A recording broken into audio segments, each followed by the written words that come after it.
Bueno, muchas gracias, Esther. Buenos días para ti y para todos los presentes estudiantes. Un saludo fraterno para todos, para todas, desde los diferentes países que estamos conectados. Pues como decía Esther, hoy es nuestra última clase y seguramente habría mucho que decir porque cada uno de estos libros, tanto poéticos como sapienciales, tienen un contenido muy, muy amplio, pero por lo menos que podamos tener esa aproximación, esa visión panorámica de cada uno de estos libros, ¿no? Entonces vamos a terminar algunas cositas que estábamos hablando del libro de los Salmos y luego entramos a estos últimos dos libros que son bellísimos también. Como decía Esther, casi nunca los leemos, ¿no? Casi nunca los leemos en la iglesia, pero son libros que tienen también una enseñanza bastante profunda. Entonces, bueno, vamos a mirar, ya hace 8 días empezamos hablando un poquito de la cabecera de los salmos, de esos títulos que aparecen ahí en los salmos, y hablábamos de estos dos que tenemos aquí a la izquierda. Luego miraríamos también, vamos a mirar estos otros que tenemos aquí. Hablábamos de qué significaba Sir, que era un canto cultural, que alude más a la interpretación vocal. El término mismor, que era más un canto con instrumentos musicales, pero también decíamos que juntos, tanto Sir como mismor, podría hacer referencia a los cantos de subidas, ¿no? A los cantos de subidas, probablemente a los cantos de peregrinación cuando los judíos pues iban desde diferentes lugares y subían a adorar al Señor a las grandes fiestas de peregrinación. Bien, entonces también tenemos otro título que es el Shir Lamalot. Bueno, ese fue el que hablamos del canto de subidas.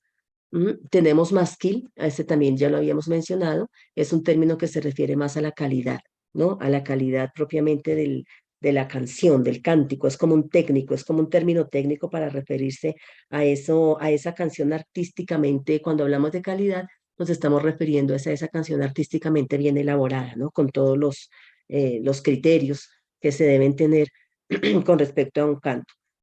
Perdón, luego hablamos del siguiente término que es Mictam, que es un salmo más en este sentido de expiatorio o una plegaria, aunque su significado, digamos, es un poco dudoso en cuanto a en que si estamos hablando de expiación, se podría pensar en cubrir, ocultar, que viene de una raíz inclusive acádica, que es el que expía o cubre el pecado, ¿no?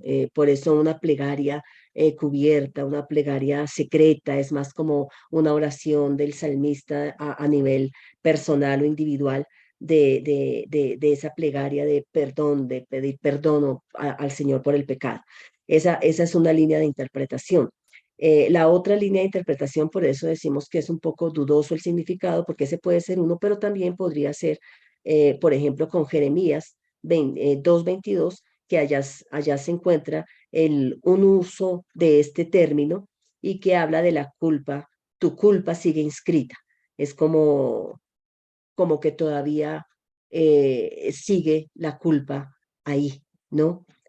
Puede ser, entonces sigue siendo de todas maneras un poco difícil de poder determinar cuál de los dos sentidos es con respecto a este término. Puede ser un salmo expiatorio, una penitencia, el cubrir el cubrir el pecado, pero también puede ser que tu culpa siga inscrita. Entonces, bueno, ahí está como la cuestión.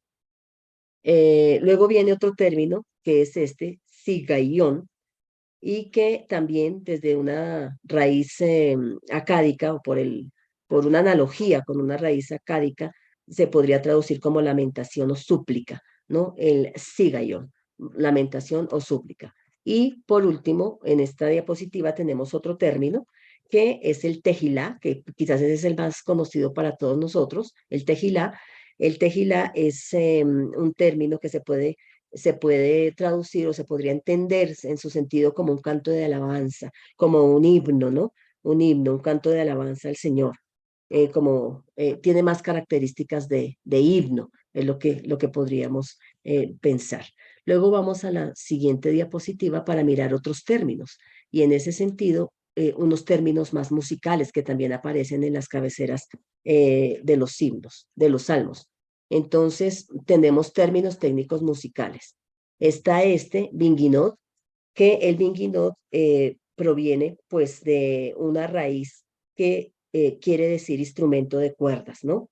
Es de pronto lo que, porque recordemos que decíamos que estos salmos son para cantar, son oraciones cantadas, son no solamente para elevar plegarias al Señor, sino que es para cantar las plegarias de cualquiera que sea, ¿no? De acción de gracias o de plegarias propiamente por el perdón de los pecados, o bueno, es toda la experiencia del ser humano, tanto individual como colectiva, pero cantada. Entonces, por eso hay instrumentos musicales allí.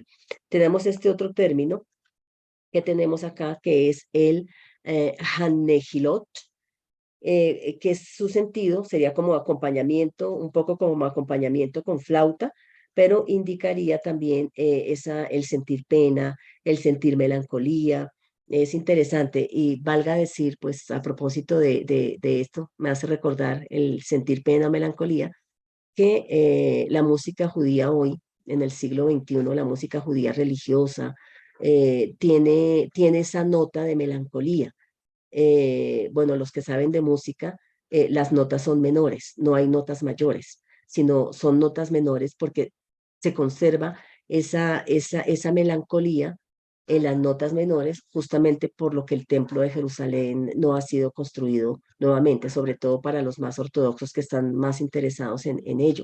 Claro, el judaísmo en general, pues, están divididos en cuanto a eso. No, pero sí la música religiosa en general cuando uno la escucha, tiene como esa melancolía en el fondo, como que le lleva a uno a sentir esa melancolía justamente por eso, porque su felicidad no es completa, esa es la idea. Y hoy la música hebrea también tiene la música hebrea religiosa, no los salmos, sino la música hebrea religiosa en general. Hay mucho de ese sentimiento. Si ustedes buscan por internet, por ejemplo, música hebrea, ahí aparecen los rabinos ortodoxos de los gorros negros, de los sombreros negros, con los cachumbitos alrededor de las orejas, cantando, tienen unas voces increíbles, los niños cantando, y ustedes siempre van a notar esa melancolía, porque la felicidad no es completa precisamente por eso. Entonces, es que lo recordé a propósito de esta cabecera, de este término, que significa sentir pena o melancolía. Bueno, tenemos otros. Este es un término que es mucho más conocido por todos porque eso aparece constantemente en los salmos, inclusive en las traducciones Reina y Valera aparece mucho este término, el Selah, que aparece por lo menos unas 71 veces en los salmos y pues ese sí, digamos que vale la pena centrar un poquito la atención, pues porque es el que más aparece y el que más vemos nosotros. Entonces es como una especie de doxología, es decir, de alabanza, es una especie de levantar la voz, de elevación de la voz, de una especie de inclinación reverencial también delante de Dios. Es como un interludio, también se podría pensar que es como un interludio. O sea, el salmista viene cantando y de pronto cuando aparece Selah, ahí se levanta la voz en alabanza, ¿no? Es como una especie de interludio. Esa es como la idea ahí. Es como inclinarse para hacerle reverencia al Señor en la oración, también se podría entender así, como que se viene cantando, se viene orando, y cuando aparece Selah, entonces hay una reverencia delante de Dios, ¿no? Esa es como la idea de este término. Entonces, bueno, es interesante porque es el que más aparece ahí. Bueno, tenemos otros términos como el masquil. El masquil es un término que se refiere, bueno, ya lo habíamos mencionado, a la calidad. Bueno, me quedó aquí como repetido, pero vamos a seguir mirando otras cabeceras de los salmos. Miremos otras instrucciones. Ahora hablemos de las instrucciones del uso litúrgico. Entonces, aquí aparecen, cuando hablamos de las instrucciones del uso litúrgico, aparecen los que dirigen, ¿no? Los que están al frente para dirigir. Entonces, este primer término, la menashea, es como que significa sobresalir, como ir a la cabeza, como dirigir, ¿no? El quien se para allá para hacer la dirección. Podría ser, como para hacer una analogía, como el maestro del coro, ¿no? Y que es el que sobresale allí, al maestro del coro. Está el otro que es letodá. Este término, pues, está, por ejemplo, en el Salmo 100, versículo 1, apunta un poco a la ofrenda de acción de gracias, ¿no? Va más por ese sentido, la acción de gracias. También tenemos este otro término que es el leanot, que es cantar o tocar. Este término aparece, por ejemplo, en el Salmo 88, está relacionado con esa raíz de cantar, con esa raíz de tocar un instrumento. Tenemos este otro, leaskir. Este viene, quienes ya vieron hebreo podrán distinguir acá las raíces, la Z, la K y la R, que viene del verbo sakar, que es recordar. Entonces, este lesakir, lehaskir, se podría pensar en eso, en recordar, como en una canción para rememorar, una canción gracias al recuerdo que tenemos de Dios, entonces hacemos una ofrenda, una canción para una ofrenda, digamos, no estamos hablando de plata, sino es distinto, ¿no? Como una ofrenda de adoración, de rememorar, de cantar, de alabar al Señor ahí. Entonces, bueno, estos títulos que acabamos de mencionar son como esas cabeceras que aparecen ahí, pero aparte de esas cabeceras también aparecen nombres propios. Entonces, por ejemplo, el nombre de David aparece unas 73 veces, el nombre de Asaf aparece 12 veces, el nombre de los hijos de Coré 11 veces, Salomón 2 veces, Emán una vez, Etán una vez también, y Moisés también aparece una vez. Entonces, eso indica que, como decíamos al comienzo del estudio de los Salmos, pues se ponen bajo el nombre de David todos, ¿no? Como si, pues todos los salmos bajo la autoría de David, por lo que David representó. Y está escrito en las tradiciones de Samuel, del primer y segundo libro de Samuel también, un poco hablando de cómo él también tocaba el arpa y cómo David cantaba y danzaba delante del Señor. Entonces, por eso, pero hay más autores por estos títulos que tenemos acá. Ahora, la mayor parte de estos títulos, David, Asaf, Coré, tienen al inicio, digamos que en español no se nota, pero al inicio, en hebreo tienen una L, digamos que en hebreo es lamed, para los que ya conocen un poquito el hebreo, entonces sería, por ejemplo, le David o le Asaf, porque esa preposición, esa es una preposición, y esa preposición se podría entender de diferentes maneras. Se podría entender para David, por ejemplo, o se podría entender de David, que entonces si se entiende de David, se tendría un valor de autoría, el sentido, ¿no?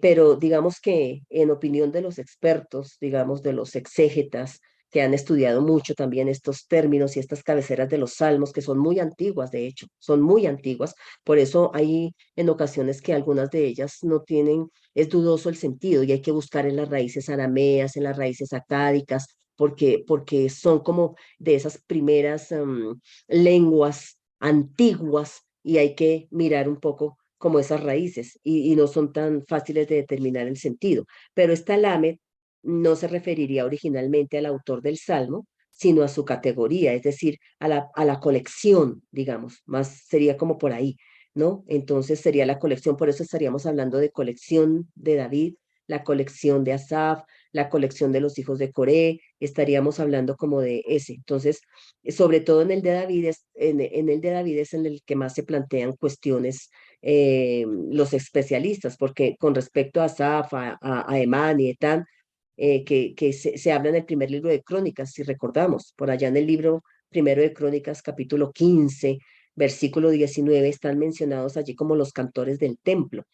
Entonces hay menos problema, dijéramos, menos problemáticas con estas colecciones. Pero también, por ejemplo, a los hijos de Coré, esos sí los conocemos un poquito más, también ellos se relacionan con los levitas y con los cantores. Era como esa parte de los levitas, ese grupo pues de los levitas que se dedicaban a los cantos. Están mencionados en Esdras capítulo 3 versículo 10, también en el primer libro de las Crónicas. En el capítulo 9:31 están mencionados los de Coré. En el segundo libro de las Crónicas también está en el capítulo 20:19. y también se relacionan los de Coré no solamente con la música, sino también con los porteros del templo. Recordemos que en el templo solamente los levitas eran los que estaban allí, no solamente los sacerdotes, los sumos sacerdotes, sino que el resto de los levitas, unos estaban encargados de la portería, otros eran la guardia del templo, llamémoslo así, otros eran los que se encargaban de los cantos, de las alabanzas, otros se encargaban de toda la instrumentación con la que cogían las herramientas, pues con la que se hacían los sacrificios, los tenedores, las cucharas, las vasijas, la limpieza, todo eso estaba a cargo solamente de la tribu de Leví, para no volver impura, dijéramos, el templo y todos sus alrededores y todo lo que eso comportaba. Entonces, todos estos salmos que están encabezados con estos nombres están relacionados con los músicos, con los gremios, con los que tenían su papel en la música dentro del templo, fueran autores o fueran recopiladores también, o fueran los supervisores también de las tareas de la música, de la composición, de la adaptación. Entonces, todos estos títulos están relacionados con ello, ¿sí? Entonces, es interesante por lo menos esta parte. Bueno, vamos a mirar ahora algunas otras cuestiones, ya pasando de estas colecciones, vamos a, bueno, de estas autorías, de estos títulos, de estas cabeceras, pasemos a las colecciones. O sea, colecciones desde otra perspectiva, o sea, colecciones, por ejemplo, en cuanto a lo teológico. Entonces, hay una colección ya vista que se piensa porque el nombre de Yahvé está muy presente en los salmos. Entonces, en aquellos salmos donde está más presente el nombre de Yahvé que no el nombre de Elohim, entonces se hablaría también de una colección yavista o se hablaría de una colección eloísta, aunque hay salmos también, es cierto, que tienen juntos nombres, ¿no? Tienen juntos nombres, tanto el de Yahvé como el de Elohim. Entonces ahí plantea un poquito más de problemas. En el caso del Salterio, digamos, el nombre de Yahvé es el que más aparece. Aparece 642 veces, mientras que el nombre de Elohim aparece 29 veces. No obstante, se habla de colecciones, ¿no? Colección yavista y colección eloísta. Por lo menos esas son las dos colecciones que se podría pensar en cuanto a esa parte teológica, si se quiere, ¿no? En cuanto a esa experiencia con Dios, porque ya sabemos que la experiencia con el Dios yavista es el Dios que sale al encuentro, ¿no? El Yahvé, que sale al encuentro del hombre para liberarlo, con toda esa experiencia de Moisés, con toda esa experiencia de la liberación, ese Dios que está más cercano, si se quiere, ¿no? Es esa experiencia que los patriarcas mismos y que el pueblo fue teniendo a lo largo de su existencia en esas situaciones históricas distintas que vivieron y que vieron ahí la mano de Dios. Mientras que el término de Elohim es un poco un término de un Dios, no digamos que lejano, pero es ese Dios mm, al que no se puede, digamos, al que se puede acceder, pero el que, es- el que trasciende, dijéramos, ¿no? Es esa otra experiencia de ese Dios santo, santo, santo, que no puedo ni siquiera levantar mi cara frente a. Y esa es una experiencia de un Dios, no sé si ponerlo en estos términos, de un Dios un poquito más lejano, no sé, pero en ese sentido, mientras que Yahvé es ese Dios que se ha acercado y que les ha liberado, entonces es el que más abunda, ¿no? Em, bueno, entonces eso es lo que también podríamos decir de colecciones. También es importante mencionar que tenemos algunos salmos que están duplicados, ¿no? Entonces uno pensaría, o las preguntas que uno se haría es, bueno, ¿por qué pusieron salmos duplicados? Aquí, por ejemplo, tenemos el 14 y el 53, son el mismo salmo. El capítulo 40, Salmo 40, de los versículos 14 al 18 está duplicado en el 70 y así podríamos mirar que hay salmos duplicados. Entonces, eso quiere decir que también en toda esa labor de compilación, de recompilación, de colecciones, de salmos, de elegir, seguramente muchas colecciones y seguramente muchos salmos no entraron y quedaron por fuera, solamente quedaron 150 salmos. Entonces, ahí detrás de todo eso se nota como esa labor de varios autores, ¿no? No solamente uno. sino varios autores ahí. Hay salmos, por ejemplo, que no tienen encima ningún nombre de ninguno de estos que dijimos, no están atribuidos ni a David, ni a Asaf, ni a Etán, ni a Coré, sino que son anónimos. Entonces, todos estos datos nos muestran que el Salterio, como ya ha llegado a nuestras manos, como lo tenemos, es toda una colección de salmos, una recopilación de salmos, pero también de colecciones menores, ¿no? Colecciones más pequeñas, colecciones más grandes. Entonces es interesante pues tener como ese dato. Ahora, en cuestión de la fecha, de la datación del Salterio, es muy difícil, ¿no? Porque precisamente por lo que acabamos de decir, o sea, si es una recopilación de colecciones grandes, mayores, menores, pues es muy difícil saber exactamente cuándo se compusieron, ¿no? Pero digamos que por lo menos son poemas de varios siglos. Yo creo que la poesía, y dicen los que saben a propósito, por ejemplo, el canto de Débora, porque decíamos cuando empezamos este módulo, que música y salmos no solamente están en esta literatura poética, sino que tenemos muchos cantos también, porque eso hace parte de la cultura, eso hace parte de la raza humana. Todas las culturas tienen cantos, todas las culturas tienen poemas. Los egipcios tienen, los cananeos tienen, los de Mesopotamia tienen, los asirios tienen. O sea, el canto y la poesía ha sido algo que ha acompañado a la raza humana desde sus inicios.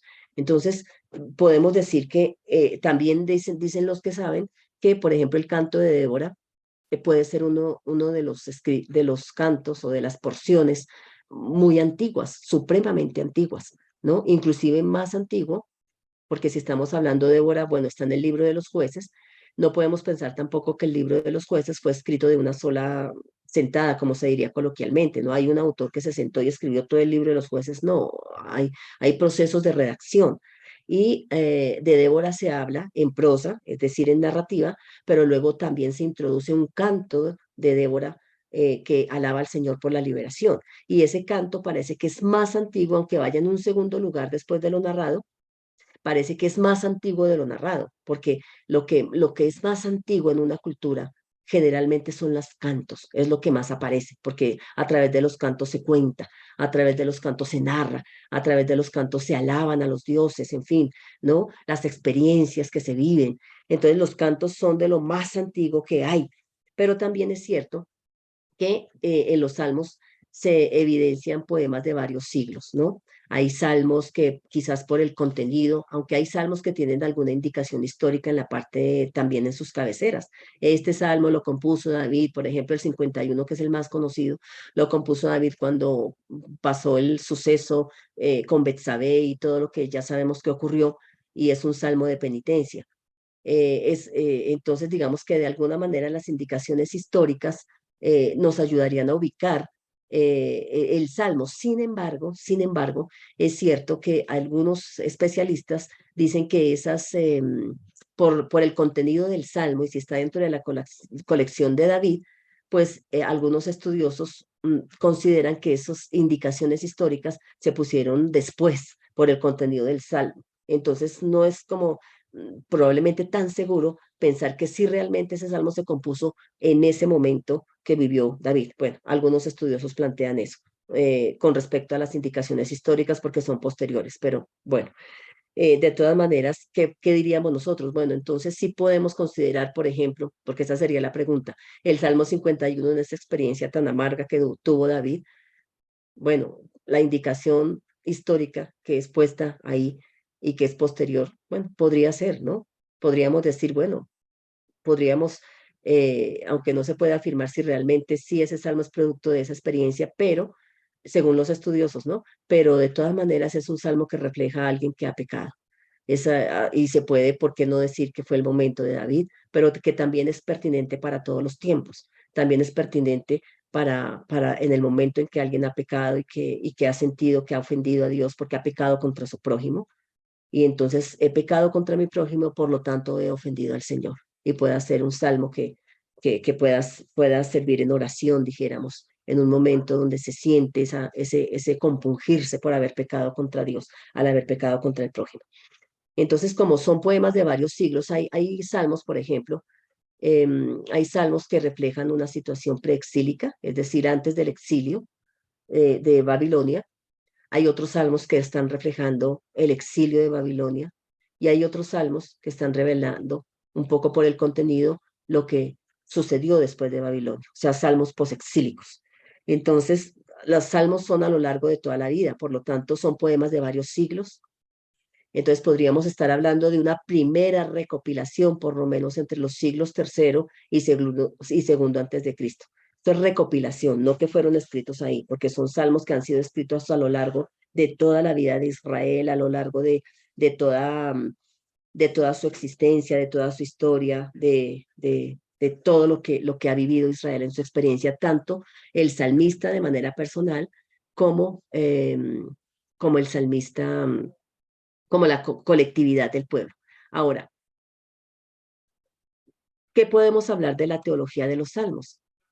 Pues con respecto a la teología de los salmos, por lo menos las vamos a mencionar. Les voy a sugerir un libro que es buenísimo, buenísimo. Ojalá lo puedan conseguir para profundizar en la teología de los salmos. Ya les pongo el nombre del libro, está aquí al final en esta diapositiva.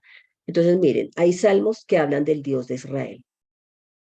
Hay salmos, o sea, para exaltarlo, para venerarlo, se utilizan varios títulos, no solamente Yahvé y Elohim, sino hay varios otros títulos que aparecen allí y que reflejan, que reflejan la experiencia del pueblo con Dios y cómo lo llamaron, ¿no? Hay varios nombres, entonces se habla del Dios de Israel. Hay salmos que hablan del pueblo de Dios como teología, o sea, el pueblo de Dios, cómo se entiende el pueblo del Señor. Hay salmos que están dedicados al santuario y al servicio divino. Entonces también esa es la teología, cuál es la concepción del santuario, cuál es la concepción del servicio a Dios, ¿no? Como por ejemplo ese salmo tan bello que dice, ¿quién entrará en tu santuario? El limpio de manos y puro de corazón, el que no ha elevado su corazón a la vanidad. Hay toda una teología de cuál es, quién entraría en el santuario de Dios. Y que lleva a la reflexión también, es muy interesante, ¿no? También tenemos salmos con respecto al rey. Estos salmos son muy bien interesantes porque son lo que luego el Nuevo Testamento va a tomar como salmos mesiánicos y muchos de estos salmos van a ser aplicados a Jesús por los autores del Nuevo Testamento. Entonces, en estos salmos reales, pues se habla de la entronización del rey, se habla de esa teología del ungido de Dios, del ungido de Yahvé, de lo que significaba el rey cuando tomaba las insignias. Esta mañana estaba mirando un poquito, perdón, hago un paréntesis, estaba mirando un poquito la coronación del rey de Inglaterra, del rey tercero, Carlos, que lo estaban transmitiendo aquí en Colombia por un canal, y estaba mirando un poco cómo, pues todo lo que se hace, ¿no? Cómo, pues ellos son de tradición anglicana, y entonces cómo lo llevan al templo, porque en el templo está el obispo de Canterbury y hacen toda una ceremonia religiosa, digamos, ¿no? Una celebración religiosa.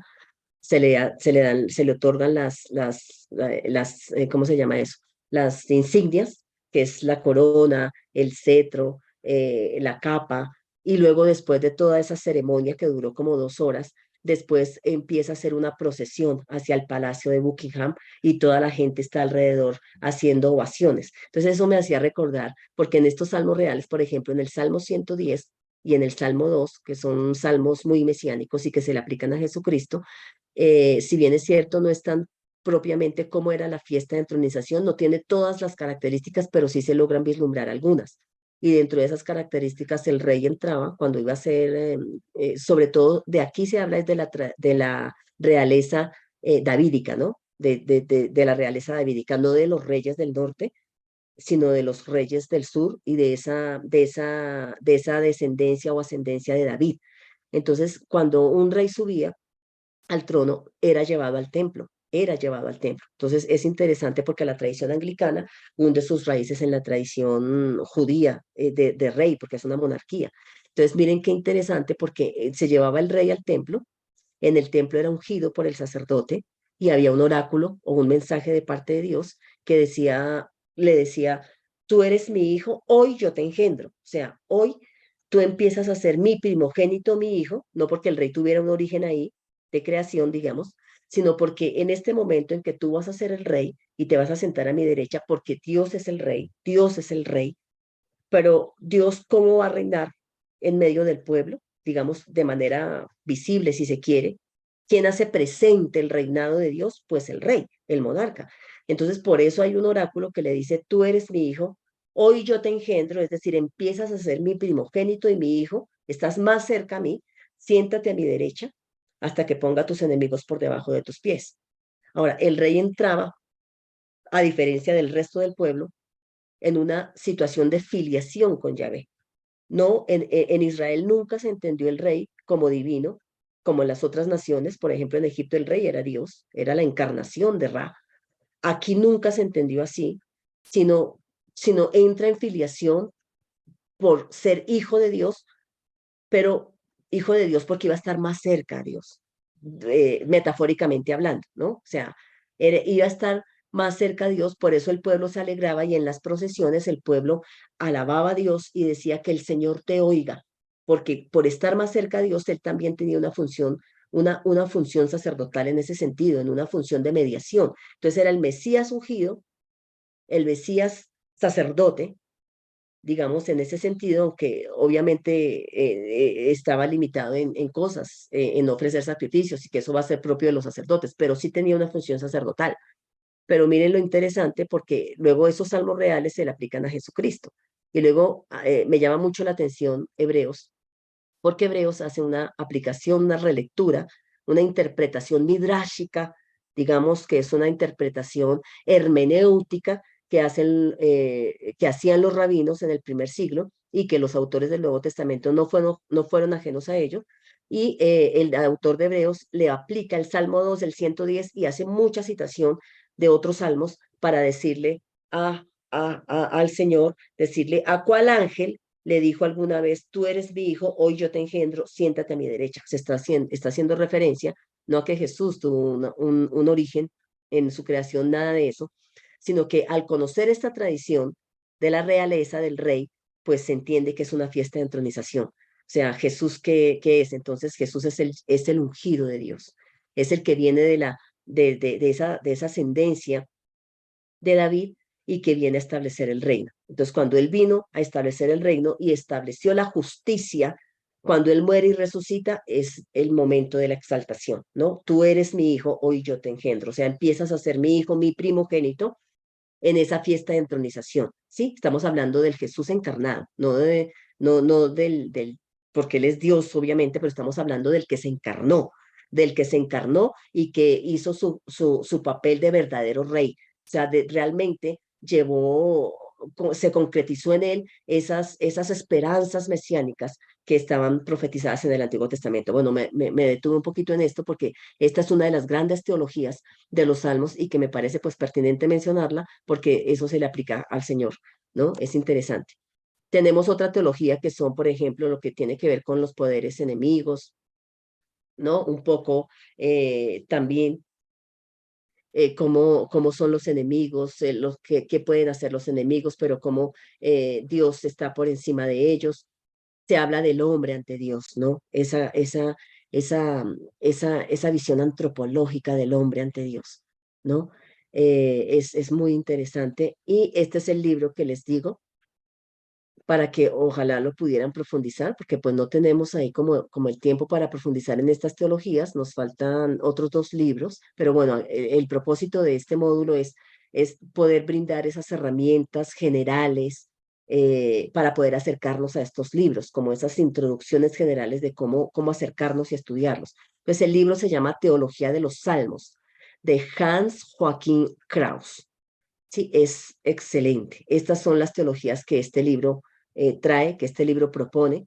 Son muy interesantes y que pueden profundizar de manera interesante. ¿Esto qué editorial tiene? Permítanme. La editorial es editorial Sígueme. Aquí se los puedo mostrar. Es editorial Sígueme, Teología de los Salmos de Hans Joachim Kraus. Es muy interesante. ¿Mm? Entonces, bueno.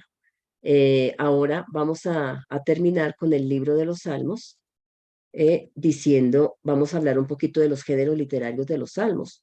¿Qué géneros literarios encontramos en los Salmos? Entonces, claro que cuando hablamos de géneros literarios y nosotros consultamos a diferentes autores, pues vamos a encontrar parecidos, vamos a encontrar unos más en algunos autores, otros distintos, pero también es importante mencionar que que a veces hay salmos que tienen dos géneros literarios, inclusive hasta tres, pero se ubican dentro de una categoría porque es el género literario que más sobresale. Entonces, por ejemplo, vamos a mirar el himno.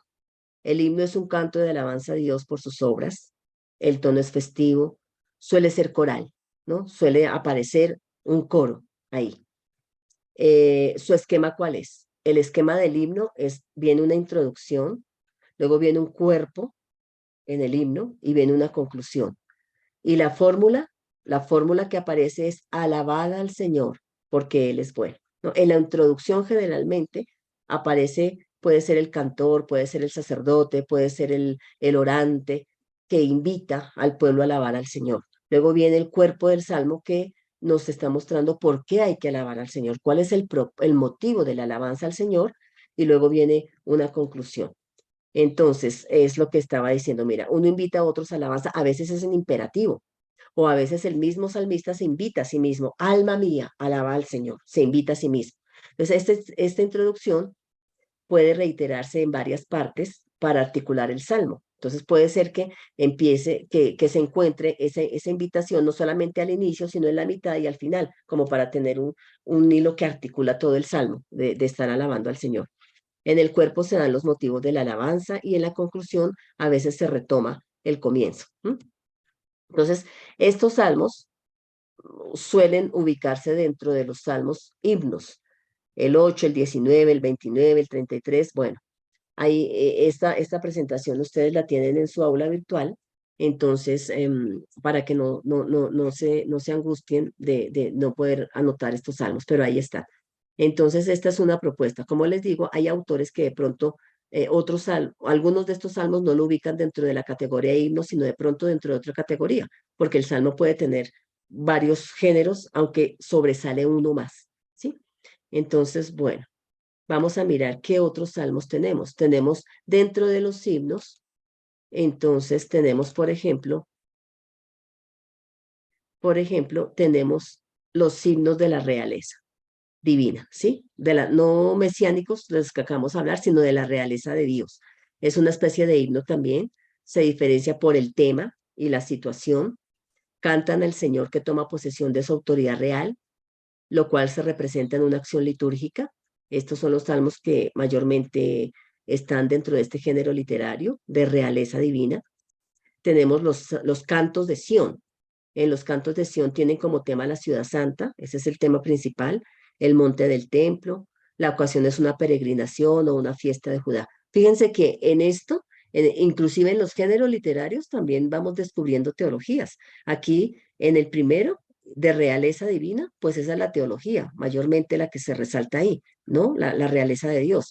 En los cantos de Sión, pues la teología gira en torno a la ciudad santa, al monte del templo. Y eso es lo que ha hecho ese autor que les presenté, Krauss, justamente a partir de los géneros literarios, porque los géneros literarios tienen la teología, ¿no? Por eso es importante conocer el género, porque ahí está la teología a través de esa forma literaria de hablar. Entonces tenemos aquí los cantos de Sión, hay algunos, su fórmula esquemática, ¿cuál es? El Señor nos protege desde su ciudad. Eso es, bueno, en una traducción, ¿no? Bueno, las traducciones pueden variar, pero ese es como el tema central. Luego tenemos otros géneros, que es la acción de gracias, por ejemplo, son cantos de peregrinación también, pero que en medio de esa peregrinación se va alabando al Señor, ¿no? De acción de gracias. La fórmula es venid, entremos a su presencia, entrad, inclinados, rindamos homenaje. Y dentro de esos, pues están estos mayormente, que ese es el tema, el 84, el 121, que es el más conocido por todos. Yo creo que todos hemos orado con el 121, el 122, el 95, el 15 y el 24. Bueno, Tenemos otros salmos también eh, de acción, de otros salmos que están ahí, que serían estos. El 22, el 103 dentro de estos cantos de peregrinación, ¿sí? Luego tenemos la súplica colectiva, que es todo el pueblo orando, suplicando al Señor. Entonces, los temas que más resaltan, que esa también es la teología, los temas son el dolor, la pena, hay acentos de queja, hay reclamos, también hay lamentos, puede incluir protesta, inclusive de inocencia o confesión de pecados, puede incluir también.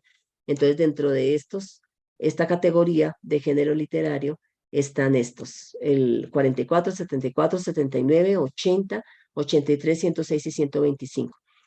¿Y por qué se da el dolor, la pena, los acentos de queja y todo? Por diferentes situaciones, ¿no? Por ejemplo, puede ser desgracia nacional por la agrícola, porque hay sequía, porque hay langostas, hay plagas, por la salud que está mal, por las catástrofes naturales.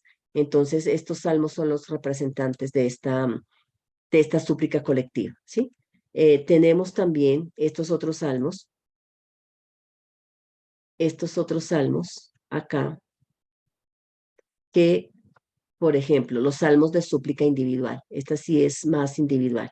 Entonces, dentro de eso, podemos, en el salterio, la percusión, se habla del peligro, de la enfermedad, de la inocencia, eh, la persecución, la persecución.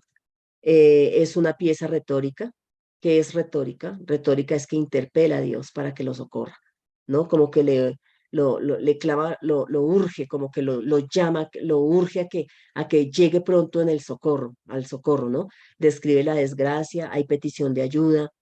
También algo interesante de estos salmos, si bien es cierto, se describe la desgracia por la que se está viviendo, el dolor, la enfermedad, lo que sea. No obstante, el salmista siempre al finalizar, eso me parece muy bello, porque al finalizar él expresa la confianza en Dios.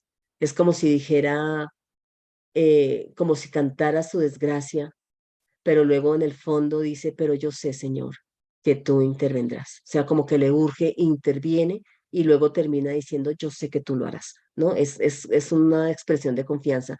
Fíjense que ahí hay un salmo de confianza también, o sea, pero que sobresale la súplica, aunque se mezcle con el género confianza y con el género acción de gracias. Entonces, por ejemplo, en estos salmos hay tres géneros. Tenemos la súplica, tenemos la confianza y tenemos la acción de gracias, pero sobresale la súplica. Por eso es ubicado dentro de la súplica individual. Por eso es que ahí es donde con nosotros encontramos las diferencias entre los especialistas. Algunos dicen, no, a mí me parece que es más de acción de gracias y lo ubican en acción de gracias, pero bueno, esta es una propuesta. Se manifiesta el drama de la vida personal y social, la experiencia humana en múltiples facetas, ¿no? Aquí estos salmos son como los representantes de este género, ¿no? También tenemos los salmos de confianza, que ya propiamente, ahí sí ya abunda más la confianza que la súplica. El orante expresa un estado de ánimo reposado, gozoso, sin enunciar peticiones específicas, entonces abunda mucho más la confianza, ¿no? Bien, ¿qué otros salmos tenemos? Tenemos estos otros. Dentro de esto tenemos los salmos reales, ya que fueron un poco los que mencionamos dentro de la teología real del ungido del Señor, y tiene que ver con la promesa dinástica de David. Entonces son del rey o por el rey. Ahí están. Para nosotros los más importantes, como les decía, porque aquí se alojan los mesiánicos, es el 2, el 18, el 20, el 21, el 45, el 72, el 89, el 110 y el 132. Son salmos que el Nuevo Testamento le aplica a Jesucristo, ¿no? Porque Él es el Mesías, Él es el ungido de Yahvé. Hay salmos litúrgicos también que parecen desarrollar un momento del ceremonial, o sea, se destaca mucho más la liturgia, se destaca mucho más la ceremonia litúrgica, entonces por eso están ubicados acá. Hay otros salmos, son estos, el 15, el 24 y el 118. Hay salmos penitenciales. Entonces es lo que es la confesión de pecados. Dentro de esos está el que más conocemos, que es el 51, que es el que más hemos inclusive hasta orado probablemente. Están los salmos sapienciales, que es un tono reflexivo, a veces didáctico, que su tema gira en torno a lo ético, a lo religioso, a la ley del Señor, los que meditan la ley del Señor. Entonces el más conocido es el uno, ¿no? Es el salmo más conocido, el uno, que está dentro de esta categoría de salmos sapienciales. Entonces, como decíamos, hay salmos, o sea, toda esta literatura, tanto poética como sapiencial, eh, digamos que a veces como que se mezclan, ¿no? Porque, como decíamos con Job, Job está en la categoría de sapiencialidad. Sin embargo, tiene poemas, tiene también literatura poética, tiene poemas, los diálogos están en poesía, pero son sapienciales porque llevan a la reflexión. Entonces también hay salmos que si bien es cierto son canciones, no obstante hay otros que también, aunque sean canciones y poesía, también son sapienciales. Entonces es interesante ese traslape que se da entre algunos salmos, entre la poesía y la sapiencialidad. Bien, luego, bueno, ese sería el último. Entonces, tienen acá, yo les puse una bibliografía para profundizar un poquito más con respecto a la poesía del Antiguo Testamento, con respecto al libro de los Salmos, la sabiduría y la poesía en el pueblo de Dios. Morla Asensio es un libro muy interesante que trabaja tanto lo sapiencial y los otros escritos son la poesía. Luis Alonso Shekel es bien mencionado, también es muy destacado porque tiene dos tomos grandísimos de los salmos y explica exegéticamente también desde el hebreo cada uno de los salmos. Luis Alonso Shekel es un autor muy conocido. De hecho, la propuesta de géneros literarios que les acabo de presentar es la propuesta de Luis Alonso Shekel. Sí, estos géneros literarios que vimos acá. Entonces, esa es la propuesta de este autor, la división que él hace. Entonces, bueno, entonces eso, digamos que en términos generales, es lo que miraríamos de los salmos. Estos libros se pueden comprar en línea. Marcela, yo creería que sí. Tocaría averiguar en quién vende, pues bueno, tocaría mirar con sociedades bíblicas, si sociedades bíblicas los tiene y los vende en línea, ya Esther nos dirá que ella trabaja ahí en sociedades bíblicas, si ella los tiene, pues sociedades bíblicas los tiene, Luis Alonso Shekel y qué otros libros de poesía y de sapiencialidad tiene sociedades bíblicas para ofrecer por línea. Sociedades bíblicas afortunadamente están en todos los países, entonces podemos...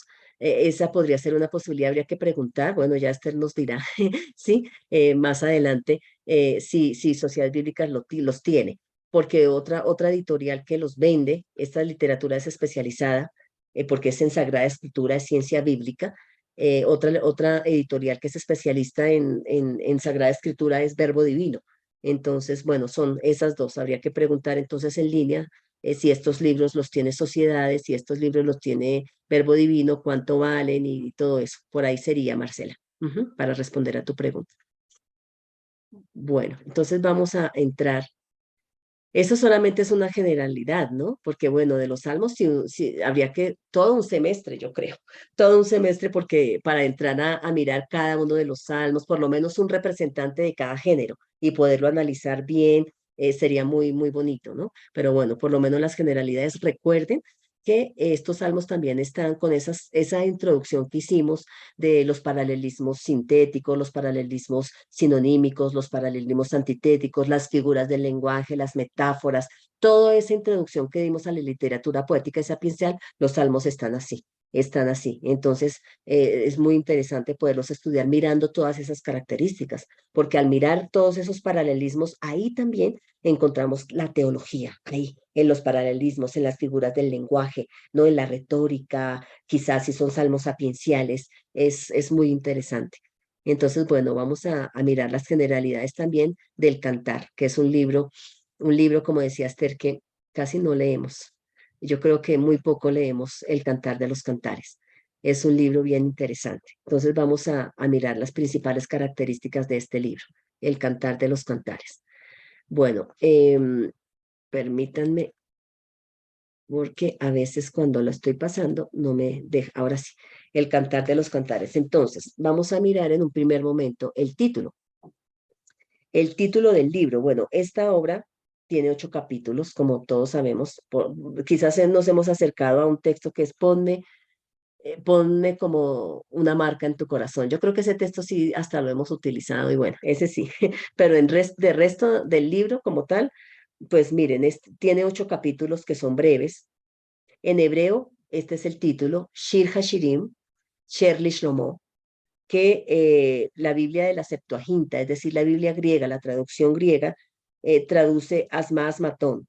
La Vulgata latina es la que traduce Canticum Canticorum. ¿Mm? Miren, latina, Canticum Canticorum. Y es por la traducción Vulgata latina que ha llegado a nuestro español el Cantar de los Cantares. ¿Sí? Por la traducción latina.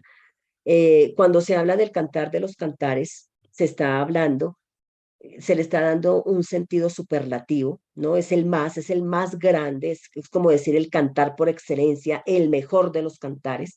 En hebreo, cuando ustedes vean los que ya vieron y los que van a ver hebreo, se van a dar cuenta que ahí no tenemos superlativos, o sea, como nosotros en nuestro español, que nosotros sí tenemos superlativos con esos términos del mayor o el mejor o el más grande. En hebreo no, sino que no está eso, pero sí está esta repetición, el cantar o el santo de los santos. ¿Se acuerdan? El santo de los santos, que es el santo santorum o el lugar santísimo, digamos en algunas traducciones del tabernáculo, pero en hebreo se diría el santo de los santos, para decir que es el que está por encima de todos, es el santo por excelencia, es el mejor de los santos.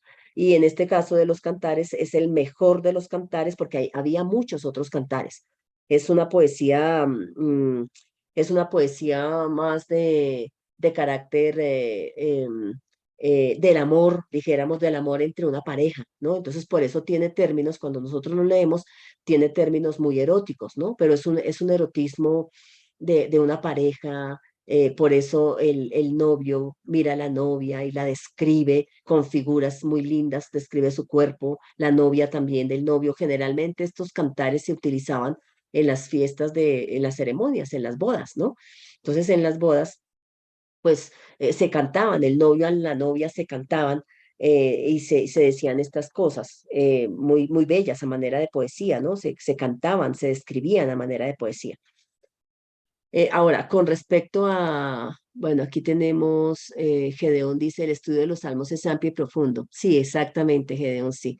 Requiere mucho más tiempo. Esta solamente es pues el módulo es de mirar las características generales, por lo menos tener algunas herramientas para luego entrar a cada uno de los salmos y estudiarlo por género. Esa podría ser una posibilidad, que ustedes ya con esta clasificación, por lo menos esta propuesta de clasificación de género, tomen un salmo y dice, ok, este salmo pertenece, por ejemplo, a los salmos sapienciales. Vamos a estudiarlo y empezar a mirar esas características. Y así sería una forma de estudiarlos. Bueno, muy bien, Gedeón, gracias. Entonces, vamos a mirar ahora con respecto al autor.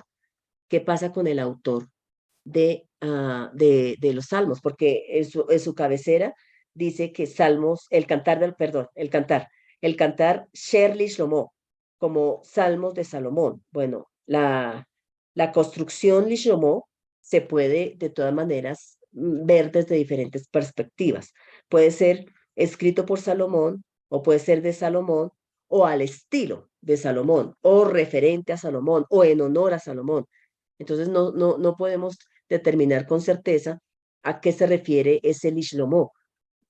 No necesariamente puede ser autoría, ¿no?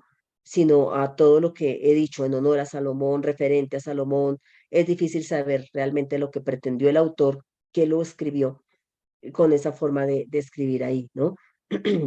La fecha es probablemente una fecha posexílica, y si es una fecha posexílica, pues eso quiere decir que Salomón no es el autor, porque Salomón lo estamos poniendo por el siglo décimo antes de Jesucristo, porque él estaría como sí, como entre el siglo décimo, o siglo once inclusive, porque en el 931 se da la ruptura del reino con su hijo Jeroboam, con su hijo Roboam, perdón, y con Jeroboam. Entonces, si fue en el 931, Salomón estaría como en el siglo X, más o menos antes de Cristo. Y más o menos la fecha, es posible que la fecha esté en la época posexílica. Y posexílica estamos diciendo después de que los judíos regresaron del exilio bajo Persia, ¿no? ¿Por qué? Uno diría, bueno, ¿por qué se ubica allá? Porque tiene que haber algún argumento por lo menos de peso que nos diga por qué ahí no antes. Bueno, porque en el capítulo 6, versículo 4, se menciona Tirsa, que es la capital del Reino del Norte, y apunta más a un periodo preexílico, ¿sí? Sin embargo, el uso de los aramaísmos, que es aquí donde viene el argumento de por qué se ubica en esta fecha, es porque hay un uso de aramaísmos, también utiliza términos persas, también utiliza, digamos, en hebreo, algunos términos que son más conocidos entre los griegos. La estructura lingüística también del libro como tal, estamos hablando de lo morfológico, lo sintáctico, la estructura lingüística, la lengua como tal, hace pensar que sea de esta época, ¿sí? Y es posible que también puede ser, bueno, que haya llegado por lo menos a su redacción final en esta época, porque también se puede pensar que haya tenido una larga historia de transmisión de algunos más antiguos, ¿no? Pero que solamente en la época posexílica se recopiló y se hizo la composición. Es lo que también lo que se podría pensar con respecto a la fecha de composición. Em, ya miramos cuál era Carla, lo que tú estás preguntando. Entonces, mira, aquí tenemos el lugar. El lugar, pues, pueden ser, pueden ser varios lugares, ¿sí? La edición pueden ser varios lugares por los diferentes datos geográficos o los diferentes datos topográficos que se dan. Por ejemplo, hay ciertas especies de plantas que aparecen ahí, ciertos animales que apuntan, sobre todo para responder a tu pregunta, Carlita, para que responden un poco más al territorio palestino, ¿no? Hay ciertos lugares más urbanos como Jerusalén, lugares como el Engadí en el sur de Damasco, Tirsa, como les decía, la capital del norte, Sharon, el Carmelo, el Líbano, el Hermón. Entonces, todas estas menciones indicaría que probablemente es una composición de poemas se dio en diferentes lugares, pero que probablemente la edición, ¿no? La edición haya sido mm, en Jerusalén, ¿no? La edición en Jerusalén. Pero también puede ser o que haya sido alguien que está en Jerusalén, ¿no? Y que el poeta no lo haya hecho en varios lugares, sino que haya recreado, porque conoce toda Palestina, entonces en sus poemas, haya recreado todos esos escenarios, también puede ser. Entonces, específicamente poder decir dónde se escribió es muy difícil porque pueden ser las dos posibilidades, o varios lugares o un lugar donde el poeta recrea todos esos lugares, pero lo que sí se podría decir, o lo que sí se podría por lo menos tener un acercamiento, es que sí se puede admitir la probabilidad de que esa labor editorial haya sido en Jerusalén, ¿sí? Haya sido en Jerusalén. Pues bueno, bien. Luego vamos a mirar algo que es muy interesante y son los personajes que aparecen aquí en la obra. Listo, Carlita, con gusto. Entonces, los personajes.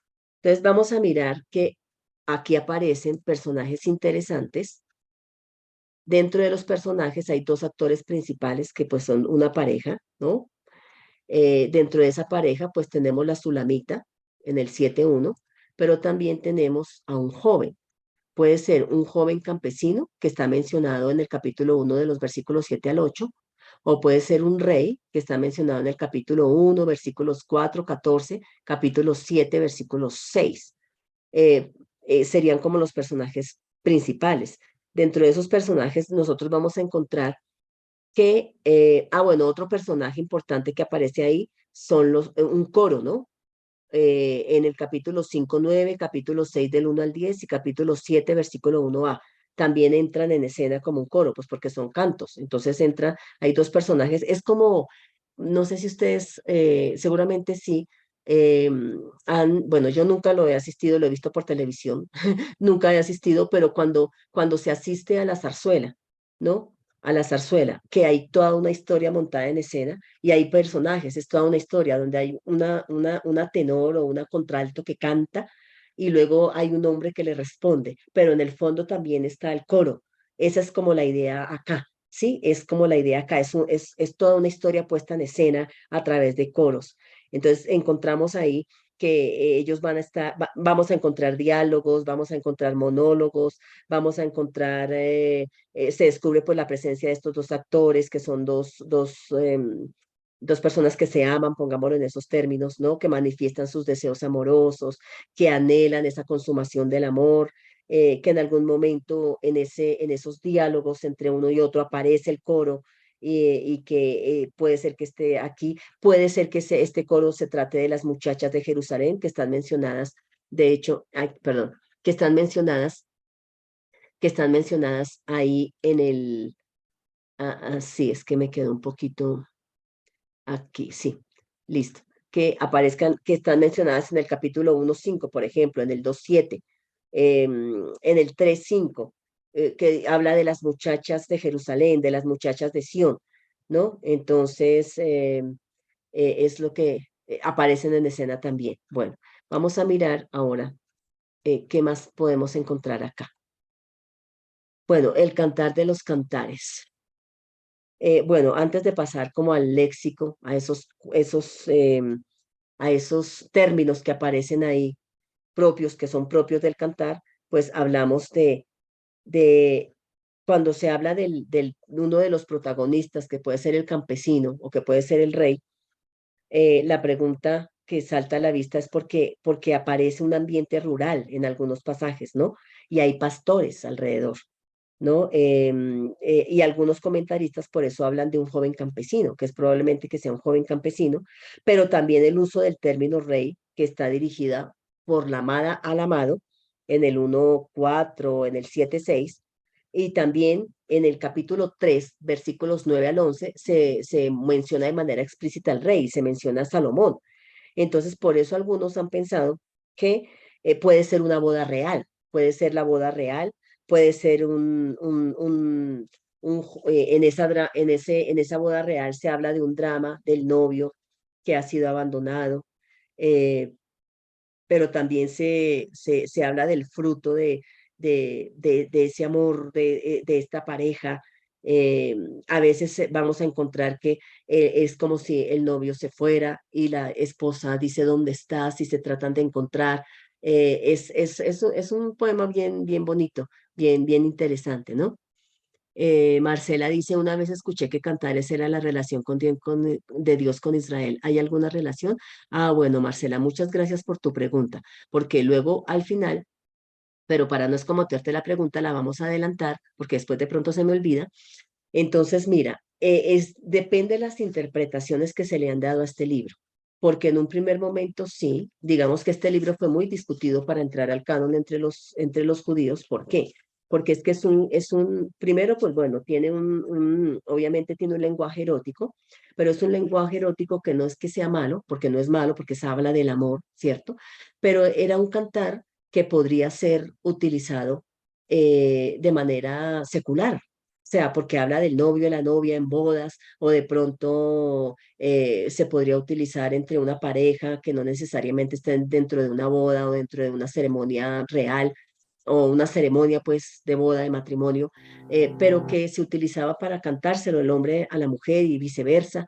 Entonces, por ese peligro de ser utilizado así de manera tan secular, entonces ahí en ese sentido hay peligro, dijéramos, y por eso fue tan discutido que este libro entrara al canon. Sin embargo, ¿qué lo salvó? Lo salvaron las interpretaciones alegóricas, que una de esas es la que tú estás mencionando. La primera interpretación alegórica Hay varias, pero las que más conocemos es la primera son las relaciones de Dios con su pueblo, ¿no? Entonces los judíos, digamos que lo salvaron así, por decirlo de alguna manera, donde se le hace una interpretación alegórica diciendo que aquí se refleja el amor de Dios con su pueblo. Esa es una interpretación judía. Pero luego la iglesia cristiana, los padres de la iglesia, como por ejemplo Hipólito y San Gregorio de Niza, ellos vieron también no solamente esa relación de Yahvé con su pueblo, sino también la relación de Jesús con la iglesia, ¿no? La de Dios con, o Cristo con la iglesia. Y esa interpretación alegórica se dio también a partir de estos padres de la iglesia que les mencioné, pero también está Orígenes ahí, ¿no? Ambrosio, San Ambrosio, Ricardo, donde se le dio esa interpretación, esa segunda interpretación alegórica. Pero también es interesante, esas son interpretaciones alegorizantes, ¿sí? Pero también es interesante que sea simplemente un cantar que no refleje ninguna de estas interpretaciones alegóricas, ni Dios con su pueblo, ni Cristo con la iglesia, sino que canten al amor, que sea más una lectura como una representación de esas escenas idílicas, de una colección de poemas amorosos, que no necesariamente pueden estar vinculadas al matrimonio, pero que sí al amor, ¿no? Y que sí fueron aceptados. Por ejemplo, en el siglo primero también un rabino que es conocido por nosotros ahí, Rabbi Akiva, que lo interpretaba más desde esa perspectiva literaria, ¿no? Son más bien cantos al amor, a la pureza del amor, al encuentro del amor, y que luego también más adelante, por Teodoro de Mamsuestía, por el siglo cuarto, también fue asumida, ¿no? Fue asumida también. Entonces, esa es otra lectura que se podría dar. Entonces, eso que pregunta Marcela va más en línea a las interpretaciones alegóricas que se le han dado al canto, pero también podría ser, como últimamente dicen los especialistas, más que la alegorización, aunque también podría ser, también se podría pensar como un canto al amor, a la visión del amor que tiene el Antiguo Testamento, ¿no? También podría ser por ese lado. Bueno, entonces, en cuanto al léxico, tenemos 49 términos que son propios, esa es la originalidad del cantar,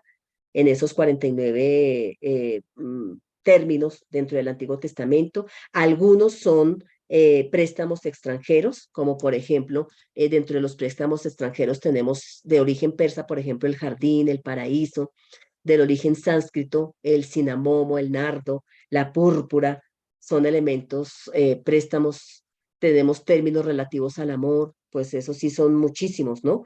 Muchos términos, hay como 18 ocasiones el amor propiamente, 36 veces el término amado, por ejemplo, que es relativo al amor, 16 veces el término amada.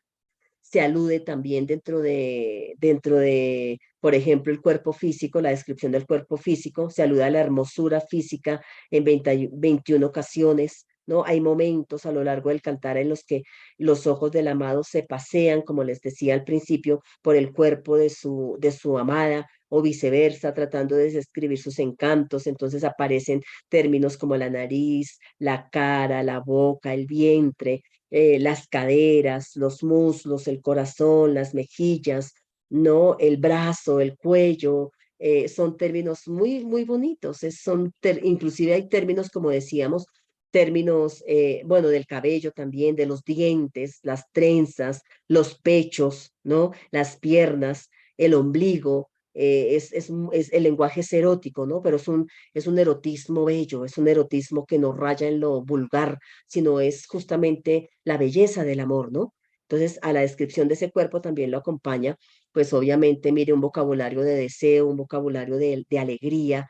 Entonces, esa terminología de alegría se manifiesta, por ejemplo, en el uso de términos como regocijarse, alabar, recordar, alegrarse.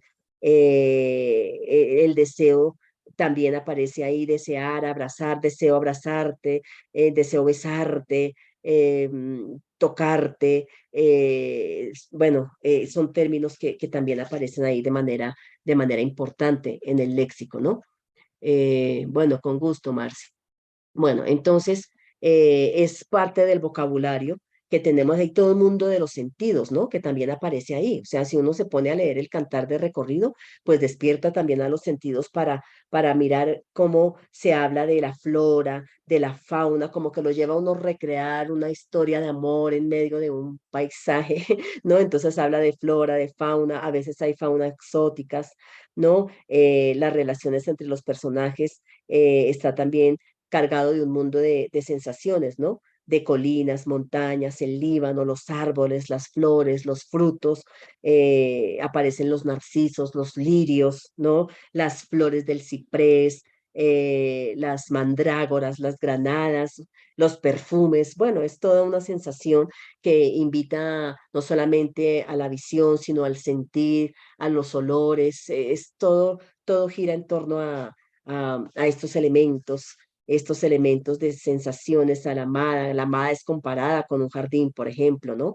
Ahí en el capítulo 4 con un jardín de frutos, de aromas, un jardín que tiene una fuente viva. El amado también quiere entrar a ese jardín a recoger sus plantas y a comer sus frutos. Bueno, eso es un poema bellísimo, bellísimo. Entonces, bueno, es un poema que es muy, muy interesante con respecto al amor, ¿sí? Entonces, con base en esa pregunta que hizo Marcela, podríamos tener esas interpretaciones, ¿no? Sobre todo con respecto a esa parte del amor, o si se quiere, pues las interpretaciones alegóricas con respecto a la relación de Cristo con su iglesia, el amor de Cristo por su iglesia. Esa podría ser. Pues estas son digamos, las generalidades del cantar de los cantares, ¿no? Es bellísimo. ¿Cómo estudiarlo? Pues podemos entrar por esas tres maneras de interpretar, o por las características del amor, o por la alegorización de la relación de Dios con su pueblo, o con la alegorización de Cristo con su iglesia. ¿Cómo estudiarlo? Hay que tener en cuenta que como es poesía, también tiene versos, también tiene paralelismos. Fíjense que este tiene muchas figuras del lenguaje, muchas, muchas figuras, muchísimas.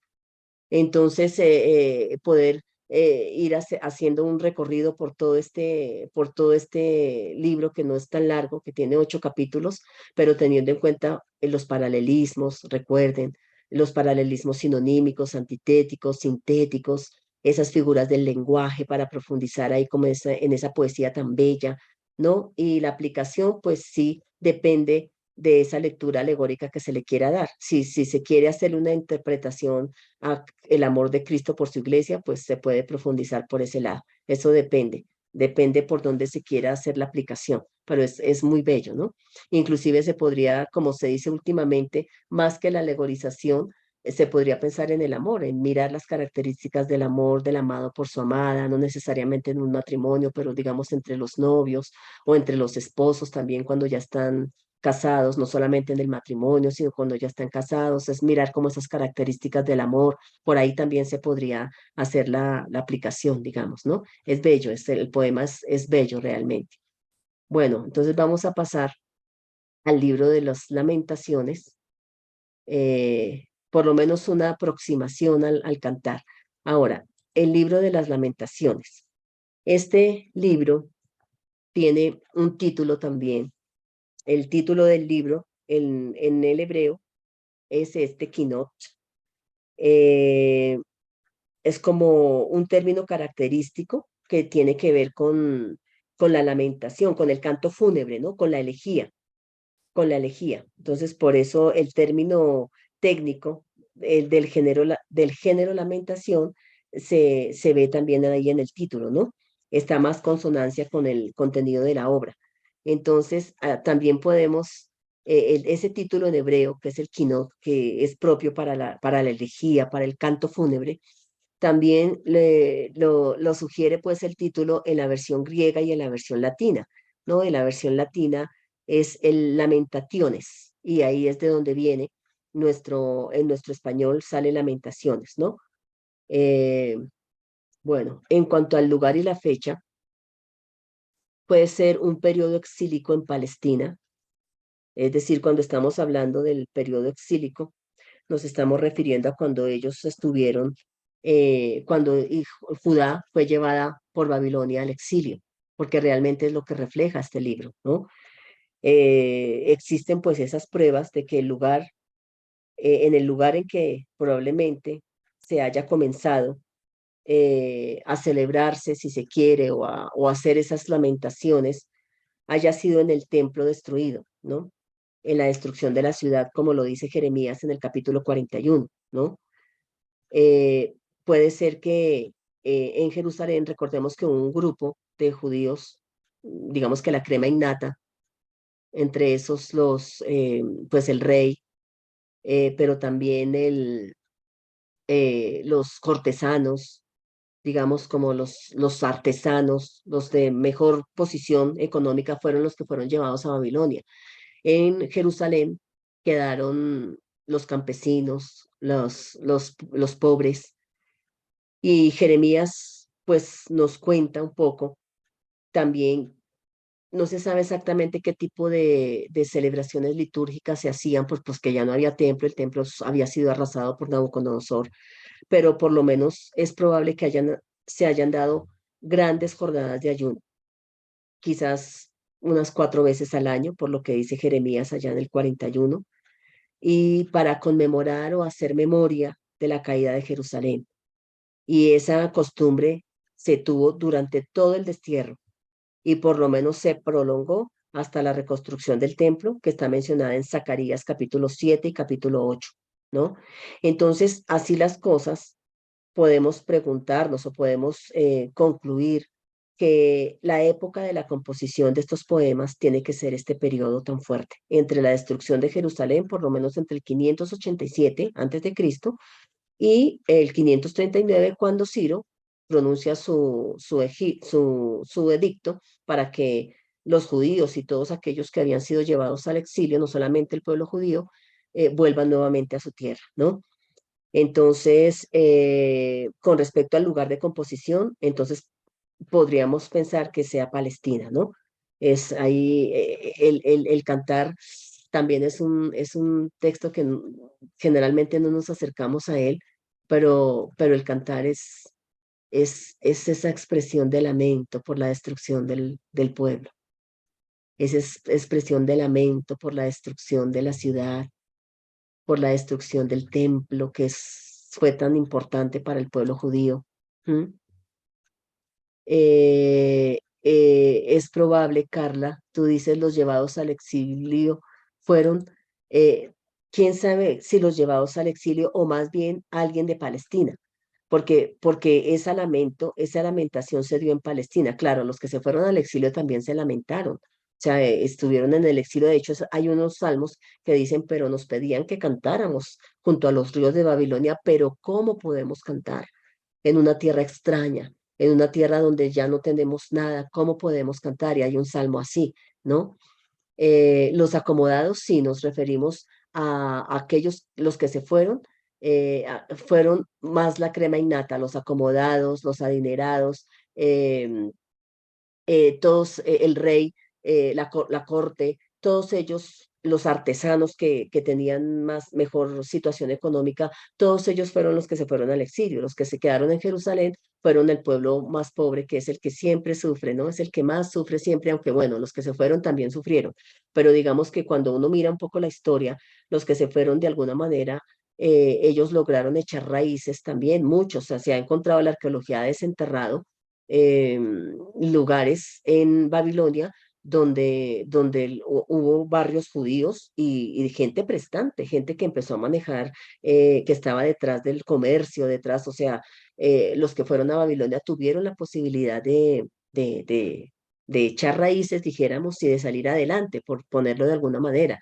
Pero los que más sufren casi siempre son los que se quedan, porque los que se quedan ya no tienen monarquía, son los más pobres, son los que ayunaron y que se lamentaron, como su nombre lo indica, ¿no? Fue una elegía, como un canto fúnebre por la caída de su país, de su tierra. Eso, entonces con respecto al autor, pueden ser varios autores. A tu pregunta nuevamente, ¿no?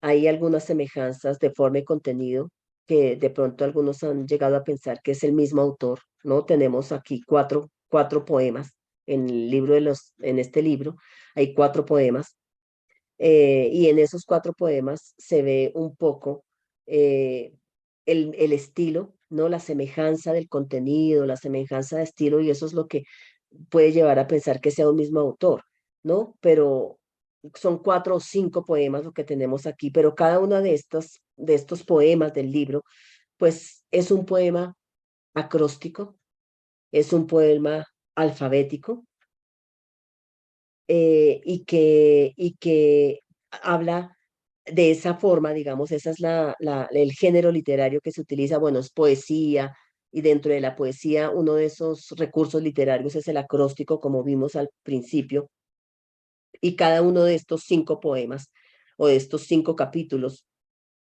está construido así, a manera de acróstico, pero como decíamos, a veces no necesariamente en la concepción de acróstico que nosotros tenemos, ¿no?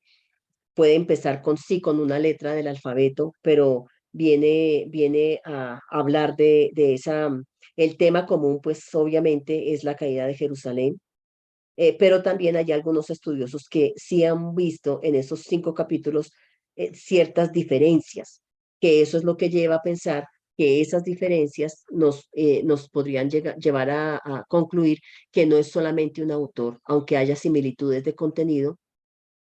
Exacto, en Reina Valera Jesús se atribuye a Jeremías. Se atribuye a Jeremías porque Jeremías es de esta época también. Sí, Jeremías es aquí. Entonces, mire, el título, por ejemplo, en la traducción de la Septuaginta, a propósito de lo que tú estás mencionando, le atribuye la obra a Jeremías, ¿sí?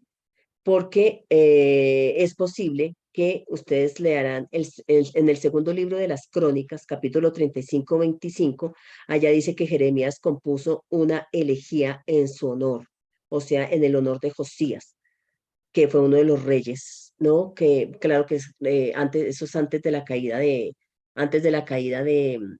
Jerusalén. Jeremías está por el 612, 600, por ahí, y todavía no ha llegado la caída de Jerusalén. Es uno de los grandes reyes, pero cuando murió Josías, entonces el segundo libro de las Crónicas, ahí en el capítulo 35, nos habla de esa composición de Jeremías en favor o en honor a Josías, que murió, a ese rey que fue tan bueno, que hizo reformas religiosas tan grandes, ¿no? Entonces Jeremías, que ya había anunciado también en el capítulo 37, ahí en Jeremías, el desastre, ¿no? Y que en el capítulo 37 de los versículos 6 al 10, él anuncia que ese desastre es voluntad de Dios, ¿no?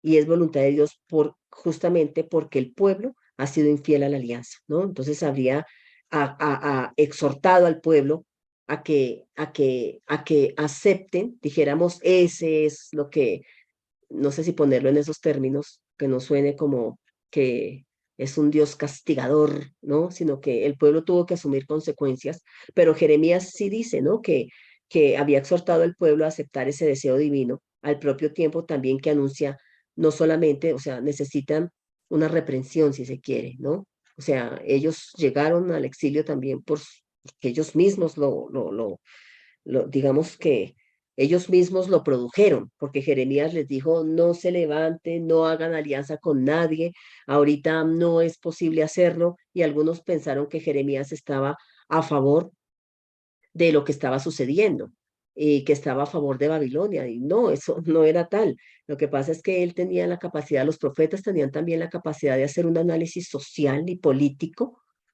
y ese carisma de Dios, del Espíritu de Dios, cuando el Espíritu venía, ¿no? Al profeta para hacer ese análisis político y social y decir, no es posible que hagamos, no confíen en Egipto, porque ustedes están quitando, y la lectura teológica también de la situación política, es ustedes están poniendo más su mirada en Egipto, y Dios es el que trae la salvación. No le escucharon, entonces él anuncia eso en el capítulo 37, pero también junto a esa catástrofe, pues también hace un anuncio de la salvación, ¿no? O sea, nunca hubiera, pues Dios no los deja y los abandonó y hasta luego, sino que también Jeremías hace un anuncio de la lamentación. Ahora, ¿por qué? Entonces digamos que por eso se le atribuye Jesús a Jeremías la composición de este libro. Sin embargo, cuando se mira los lamentos que también aparecen en el libro de Jeremías, eh, son términos que no aparecen en el libro de las lamentaciones. Entonces, digamos que algunos comentaristas opinan que los autores fueron miembros más bien de un partido nacionalista antibabilónico, opuesto a Jeremías y a Godolías, ¿no? Opuesto a Jeremías. ¿Por qué? Porque Jeremías y Godolías, que es el rey, ese último, de los últimos reyes que aparecen ahí, ellos estaban a favor, o más bien en contra de Babilonia, mientras que Jeremías, pues no es que estuviera a favor, pero Jeremías está diciendo, no hagamos alianza, no intentemos sublevarnos, no es que esté a favor de Babilonia, pero seamos cautos, seamos prudentes. Entonces, por eso hoy, digamos, la exégesis bíblica plantea que probablemente fueron varios autores, no Jeremías propiamente dicho, ¿no? Sino varios autores, porque encontramos también en el libro de Jeremías que Jeremías es el que más nos describe cómo era la situación en Jerusalén, o sea, la situación, cómo estaba destruida la ciudad, lo que había quedado, no nos dice propiamente cuáles eran esas prácticas religiosas que se pudieron haber dado, porque sin templo ni nada, pero por lo menos sí esas situaciones de lamento, de ayuno, de destrucción. Lo que pasa hoy, por ejemplo, en el muro de los lamentos en el templo, en el muro de los lamentos en Jerusalén, ¿no? Los judíos que van y se lamentan y que ha seguido la lamentación por muchos años y que sigue hoy frente al muro del templo por su destrucción en el tiempo de Roma en el 63 antes de Cristo, perdón, en el 70 después de Cristo, cuando, bueno, Roma entra en el 63, pero el templo es destruido en el 70 después de Cristo. Entonces, de ahí para acá, lo que se conserva y del tiempo de Herodes, por lo menos, porque la arqueología dice que lo que se conserva ahí de ese muro, y hay algunas ruinas, no se ven, que pues en el muro es donde la gente puede entrar, tanto judíos como mujeres judías, y los visitantes también, hombres separados aparte, mujeres aparte, mujeres cubiertas, ¿no? Que se puede entrar hasta allá, pero eso es solamente una partecita de ese muro del templo, pero hay otras partes que se han excavado hacia la parte derecha, o sea, si uno se para de frente hacia la parte derecha, hay otras partes del templo que ahí no entra la gente porque son excavaciones que se hace, la arqueología pues la protege y todo eso. Ahí se alcanza a ver, digamos, como algunos bloques grandísimos, se alcanza a ver del tiempo de Herodes, ¿no? Entonces, así mismo como los judíos van a orar y a lamentarse, es más o menos, bueno, seguramente era más complicado en este tiempo porque el templo estaba destruido y seguramente unos lamentos mucho más fuertes porque bueno, porque ellos habían conocido el templo y su esplendor, el templo de Salomón, ¿no? Entonces, puede ser que hayan habido entonces más autores acá. Vamos a mirar los personajes que aparecen descritos en el libro, en este libro tan interesante, ¿no? Con gusto, Jesús. Entonces, ¿qué personajes tenemos acá? Mire, el narrador nos va a incluir distintos personajes, no necesariamente de carne y hueso, porque en el capítulo 1 empieza el drama, las circunstancias, nos presenta una ciudad populosa, que es en el versículo 4 a Sión, habla de Sión como la princesa de las provincias, utiliza lenguaje metafórico, o sea, los personajes son metafóricos, en este caso la ciudad, hablando de Sión, la caracteriza también ahí en el versículo 1 como la viuda, como una viuda, a pesar de su dolor y sus lágrimas, dice que ninguno de sus amantes la consuela. Estoy mirando el texto de Lamentaciones. Más aún, sus aliados se han vuelto enemigos en el versículo 2. Habla de los amantes ya nos pone a nosotros sobre la pista de qué? De la infidelidad de Sión, ¿no? De la infidelidad de la ciudad. La ciudad vida, esta ciudad que ha quedado viuda ha sido cercada, ha sido destruida, ¿no? Ha sido humillada, sus hijos han sido conducidos al destierro y obligados a vivir con gente extraña. Eso lo dice ahí el versículo 3, el versículo 5 en adelante también. El versículo 4 ahí ofrece esas imágenes, esas primeras imágenes de desolación, describe los caminos abandonados, sin los peregrinos que usualmente acudían a las fiestas. habla de las puertas en ruinas, habla de la señal de la violación del enemigo ahí a las puertas de la ciudad, habla de los sacerdotes y las doncellas que están presas del dolor y de la amargura, ahí en el capítulo 3 también en el capítulo 4:13. También habla de los sacerdotes que eran los responsables de los rituales del templo de Jerusalén, cómo el templo de Jerusalén era la morada eterna de Yahvé, pero que las doncellas también son parte de esa imagen de la esperanza también, ¿no? De la esperanza del futuro. Habla de la doncella Sión, ha sido forzada por sus agresores, las doncellas de Sión están consternadas, ahí en el versículo 5, que aparecen ahí, ¿no? Falta otro de los personajes principales que el poeta introduce en el versículo 5, que son los enemigos. Los enemigos la han vencido porque el Señor la ha castigado por su continua rebeldía, pero también existen otros personajes. Entonces, describe, Helen dice, ¿la ciudad de Sion es sinónimo de la ciudad de Jerusalén?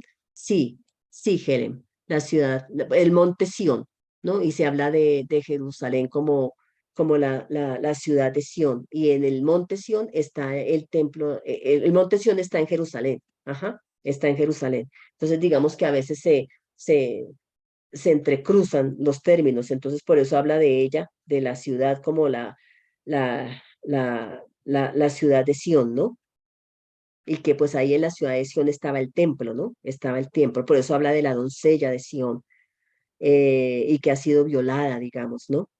Existen otros personajes también que están ahí presentes y que están en la escena, que colaboran de alguna manera en esa escena tan aterradora. Entonces está el rey, el ungido del Señor.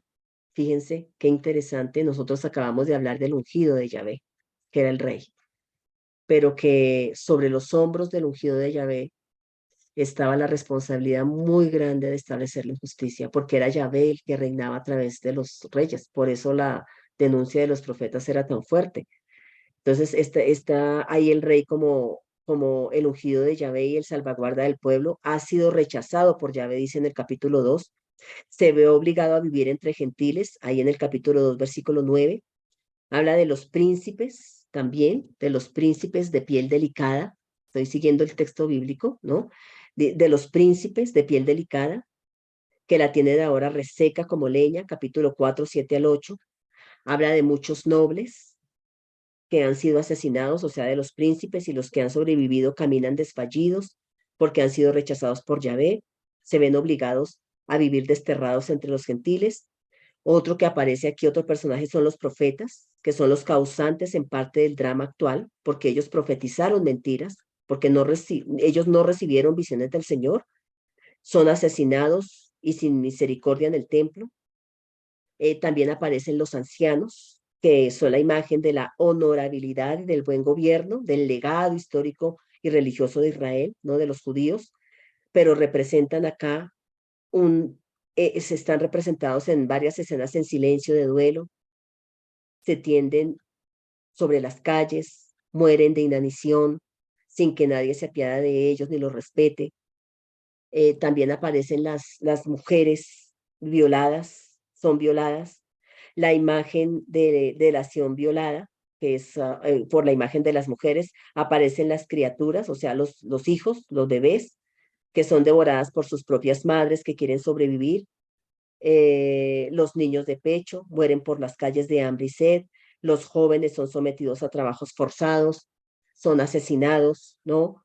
Viven mudos y con el dolor. También habla de los capitanes, los impotentes capitanes y soldados que quieren rechazar la realidad, pero que es un ataque del Señor. Y también habla del pueblo en general, ¿no? Del pueblo en general, que ese pueblo en general pues anda hambriento, abatido. Hay gente que extranjera que ha pasado a adueñarse de la heredad del Señor. Habla, pues obviamente aparece Yahvé, ¿no? Que es como Yahvé que no ha hecho nada para impedirlo. que al contrario, Yahvé los ha, bueno, no sé si decir enviados, pero ya había permitido que esto suceda por la situación tan difícil, con gusto, Jerem, que estaba viviendo la ciudad, ¿no? Entonces, de manera metafórica, se habla de estos personajes. ¿Qué más tenemos acá? Pues la situación describe todo un mundo de dolor, pero también describe, digamos que responde un poco a la pregunta, ¿por qué este abandono de Yahvé? Entonces, Lamentaciones reconoce que el causante de esa catástrofe ha sido el propio Yahvé, ¿no? Que los enemigos en definitiva no han sido sino instrumentos utilizados por Dios para castigar a Sión, porque en donde mejor se percibe esa autoría divina de esa catástrofe es en el capítulo 2, versículos del 1 al 9. Ahí se describe un poco más eso, ¿no? Como que Dios guardó silencio, su diestra, su mano no entró para defenderlos, ¿no? No, o sea, no, sino que el enemigo entró y ¿qué hizo? Arrojó por tierra, destruyó, demolió, derribó, arrasó, rompió, tendió el arco, dio muerte, derramó su furor. Ahí en el capítulo 2 es como toda la descripción que hace de cómo Yahvé lo hizo a través de esos enemigos que fueron solamente instrumentos. En el capítulo 3, de los versículos 4 al 15, vuelven nuevamente a acumularse esos verbos, pero esta vez no son de destrucción, sino de acorralamiento. Como que el pueblo, en la figura del hombre del versículo 1, ahí en el capítulo 3, está cercado, confinado, sin salida, con el paso cerrado. Ya ves descrito como un oso, ahí como un león que despedaza, ¿no? Y la imagen quizás un poco más fuerte es la del capítulo 1, versículo 15c, y dice, el Señor pisó en el lagar a la doncella, la capital de Judá. Los israelitas son como un racimo de uvas con esa imagen que ha dejado escapar su rojo jugo aplastado por los pies de Yahvé. Es durísimo y entonces aquí se habla de pecado y perdón. Entonces Jerusalén ha pecado gravemente y ha quedado manchada. En el capítulo 3 dice, en el 1 sí, en el 3 dice, nosotros nos hemos revelado pecando. La culpa de la capital es más grave que el pecado de Sodoma. En el capítulo 4 también por los pecados de sus profetas y los crímenes de sus sacerdotes. Verdad es que la culpa de Sión casi nunca se concreta, ¿no? Es genérica, digamos. Tenemos la cólera, pero también tenemos dos cosas que se van entremezclando ahí, que es la cólera y la compasión, la cólera de Yahvé, pero la compasión, el rechazo, ¿no? También el rechazo es como ese sentimiento a lo largo de toda la obra, es que el Señor los ha olvidado por todo ese vocabulario que aparece ahí de despreciar, de rechazar en el capítulo 5. En el capítulo 2 también aparece que fueron dispersados, fueron arrojados, olvidados. Entonces ahí no, ese vocabulario expresa un vocabulario de rechazo, ¿no? Que no de acogida por el Señor. También hay el abandono y el clamor. Entonces el pueblo ha sido objeto de ese abandono, de ese ocultamiento por parte de Yahvé. Los israelitas se sienten basura, desechados, abandonados, desnudos. Todo ese es el lenguaje que se maneja en el 3, bueno, a lo largo de todo realmente, en el 1, en el 4, en el 3. Y entonces por eso se habla también del clamor, ¿no? La ayuda, que a pesar de todo ese silencio, pues ellos como que están esperando que Dios los vuelva a restituir, y por eso viene el clamor, la súplica, ¿no? La invocación, el pedir el socorro. Luego también se habla de la enemistad y el acoso, de la enemistad y la amistad. Enemistad y luego acoso también, porque en ese vocabulario que aparece ahí se pone la enemistad, como decíamos, ¿cierto? Pero también hay buenas recurrencias del acoso del enemigo, pero como ya ve, ha colaborado con ese enemigo, ¿no? Sea porque no hizo nada para evitar que ellos entraran y arrasaran la ciudad, también no es extraño que Yahvé sea considerado como enemigo en un momento dado, pero también el pueblo, bueno, hay algo muy interesante, el pueblo se siente traicionado sus amantes, es decir, por todos los reyes con los que hicieron, por todos los reyes y monarcas con los que hicieron alianza, ¿no? Ese concepto antónimo de amistad que se formula, pero se formula de manera negativa, ¿no? O sea, no es amigo. El pueblo, en lugar de tener a Yahvé como amigo y como el que los ama, entonces no los ama, los acosa, es como un animal que acosa, ¿no? Entre redes, que tiende en el camino, el acecho, el que está cerrado. Bueno, es bastante interesante. Está la profanación que se da, el pueblo siente que ha sido objeto de profanación por el escarnio al que ha sido expuesto. Está bien en la destrucción, el destierro, la tristeza. Es interesante, solamente pues es toda la descripción que se hace. Y para que terminemos esta parte con estas dos diapositivas diciendo lo siguiente, porque sé que ya nos quedan 5 minutos, pero decir, mire, el libro, con toda esa descripción que se ha hablado de la tristeza, del destierro, de todo lo que vivieron, ¿no? Y lo hace en forma poética, pues el género literario grande es la lamentación, la elegía, pero podemos decir que todo eso está descrito o formulado en 5 composiciones poéticas. La primera es la elegía fúnebre, que están en los versículos del 1 al 11. Luego también tenemos otra más elegía fúnebre, aparte de esos versículos, tenemos más elegía fúnebre en relación con Jerusalén que se lamenta, están en los versículos del 12 al 16. El segundo poema también es una elegía fúnebre sobre el dolor que ha tenido que soportar Jerusalén en manos de Yahvé, y están los versículos 11, versículos 12, versículos 13, 19, 20, casi todo el capítulo 1 tiene esos dos poemas. Y los dos poemas, tanto el primer poema, que va del 1 al 11, y el otro poema del 12 hasta el 22, son dos poemas que son la elegía fúnebre, ¿no? Lamento. Luego viene un tercer poema, que es la lamentación comunitaria, ¿no? Ahí se predomina el aspecto del aspecto personal, encontramos expresiones más de la lamentación comunitaria, ¿no? Del pueblo, de todos en conjunto. Luego viene un cuarto poema que predomina pues también la elegía, se perciben elementos también nuevamente de lamentación comunitaria.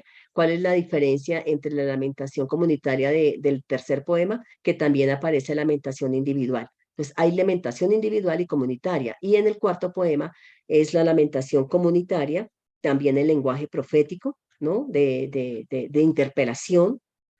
Y el quinto poema es la lamentación nuevamente comunitaria también, con las quejas, las súplicas propias de ese género, pero también hay en el versículo 19, por ejemplo, ahí hay fórmulas hímnicas, ¿no?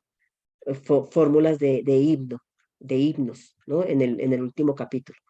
Entonces, pero, ¿y cómo termina el libro? De todas maneras, en medio de toda esa situación tan complicada y tan difícil, ¿cómo termina el libro? Mire, el libro termina con la convicción llamativa de la fe, que ese es el papel del profeta. Hemos pecado contra el Señor, lo hemos dejado. ¿Cómo se evidencia? Se evidencia por la situación social que está viviendo el pueblo, ¿no? Por la situación social, ahí se evidencia que se ha abandonado al Señor.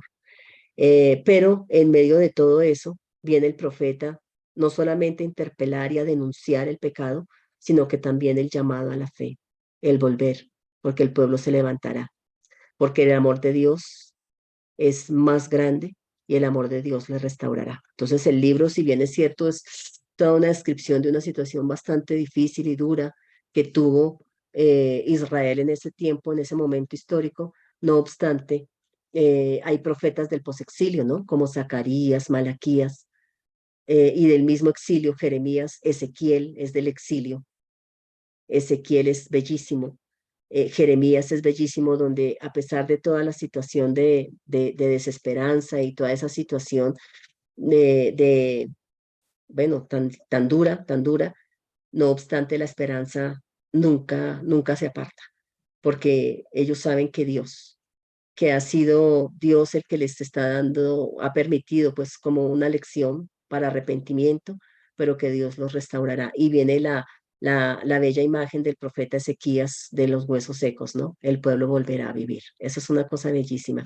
Aquí tenemos también una pequeña bibliografía que nos puede ayudar a profundizar en estos dos libros que son poco leídos, pero que tienen enseñanzas tan grandes. Pues bueno, apenas han sido como las generalidades, alcanzamos por lo pronto. Muchísimas gracias, Esther, muchísimas gracias a Sociedades Bíblicas y también a todos ustedes por acompañarnos en este módulo de literatura poética y sapiencial, por lo menos una introducción general y características literarias de esta literatura.